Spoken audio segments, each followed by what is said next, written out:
नमस्कार दोस्तों, जय जय श्री सीताराम। आज मैं आपको विशेष पूजा विधि के बारे में एक बताता हूँ।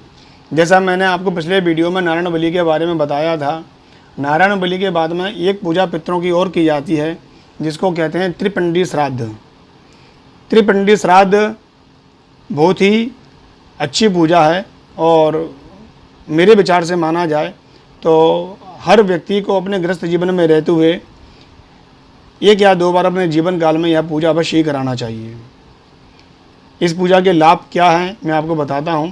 त्रिपिंडी अर्थात संसार में जितनी भी शक्तियाँ हैं त्रिशक्ति के नाम से वह व्याप्त हैं। ब्रह्मा, विष्णु, महेश, महाकाली, महालक्ष्मी, महासरस्वती।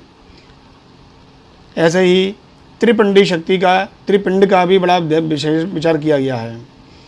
त्रिपिंड सात्विक, राजसिक और तामसिक, यानी हमारे कुल में, हमारे परिवार में कोई पितर है या प्रेत है, उसके निमित्त यह पूजा की जाती है।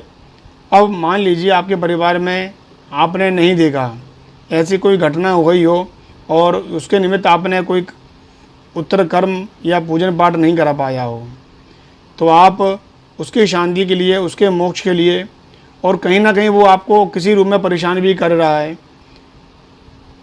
कई बाधाएं परिवार में होने लगती हैं, विशेषकर रूप से संतान के रूप में।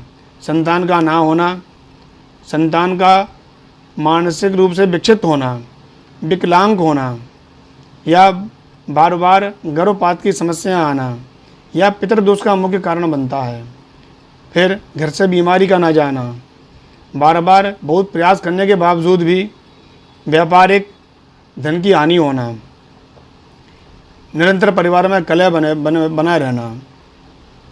शास्त्रों में आया है कि पिता स्वर्ग, पिता धर्म, पिता ही परमम तप और पितरी प्रीतिमापन्ने प्रियंते सर्वदेवता। शास्त्र कहते हैं कि देवताओं की पूजा करने की अपेक्षा सबसे पहले अपने पूर्वजों का सम्मान अवश्य करें। मैंने पहले वीडियो में बताया भी है कि अगर पितर आपके जीवित अवस्था में हैं तो उनका पूर्ण रूप से सम्मान करें तो बहुत अच्छा रहेगा। और अगर वो दिवंगत हो गए हैं तो उनके लिए जो संपत्ति छोड़ गए हैं उसमें से उनके लिए, उनके मोक्ष के लिए अवश्य प्रयास करें। तो त्रिपिंडी श्राद्ध इसी प्रयासों में से एक बहुत उत्तम प्रयास है।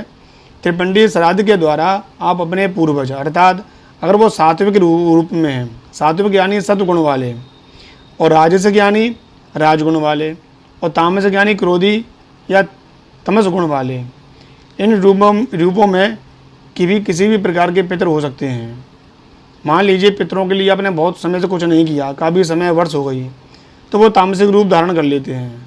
तो तामसिक के लिए इसी प्रकार सात्विक जो शीघ्रता से प्रसन्न हो जाते हैं, इसी प्रकार के पितर राजसिक भी होते हैं जिन्हें बहुत सारी अपने पुत्रों से इच्छाएं और चेष्टाएं होती हैं। वो चाहते हैं कि हमारे पुत्र हमारे लिए, हमारी पीढ़ी, आने वाली पीढ़ी हमारे लिए कुछ करे, उनसे आशा करते हैं। तो यह बहुत परिवारों में समस्या देखी गई है कि आजकल व्यक्ति अपने पूर्वजों को भूलता जा रहा है और जिसके कारण कई समस्याएं जीवन में आने लगी हैं। इसलिए मैं आपको त्रिपिंडी श्राद्ध के बारे में बताता हूँ। त्रिपिंडी श्राद्ध बहुत ही उत्तम श्राद्ध है। जिस प्रकार नारायण बलि श्राद्ध एक विशेष व्यक्ति के लिए किया जाता है, ऐसे ही त्रिपिंडी श्राद्ध 3 प्रकार के प्रेतों के लिए किया जाता है।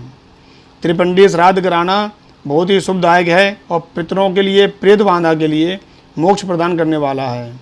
आपके घर में पितर परेशान कर रहे हैं या कोई प्रेत बांधा है तो कोई थान या स्थान बनाने की आवश्यकता उनके लिए नहीं है। इसलिए आप श्राद्ध करवाएं, त्रिपिंडी श्राद्ध कराएं तो बहुत अच्छा रहेगा। या उनकी किसी प्रकार से मृत्यु हुई है तो मैंने आपको पिछले वीडियो में बता दिया है कि नारायण बलि हम उनके लिए करा सकते हैं। त्रिपिंडी श्राद्ध गृहस्थ जीवन में व्यक्ति को 1 या 2 बार अपने जीवन काल में अवश्य ही कराना चाहिए। उसको बहुत ही लाभ प्राप्त होगा, निश्चित है। और पितृ शांति के लिए इससे सरल और सटीक उपाय कोई हो भी नहीं सकता है। इसके बाद आप गीता पाठ, मूल पाठ, भागवत पाठ इत्यादि सब कुछ करा सकते हैं, लेकिन जो मुख्य है वो 2 चीज़ें हैं, त्रिपिंडी श्राद्ध और नारायण बलि, जो मैं आपको पूर्व वीडियो में बता चुका हूँ। नमस्कार दोस्तों, आपको कोई किसी प्रकार का समाधान इसके विषय में चाहिए हो तो आप मुझसे संपर्क कर सकते हैं। और कोई जिज्ञासा आपके मन में हो तो तो वह भी मुझे बता सकते हैं। आप कृपया हमारे वीडियो को देखें और उस पर लाइक करें, सब्सक्राइब करें, आगे भी शेयर करें, जिससे और लोगों को भी इसके बारे में जानकारी प्राप्त हो। नमस्कार दोस्तों, जय जय श्री सीताराम।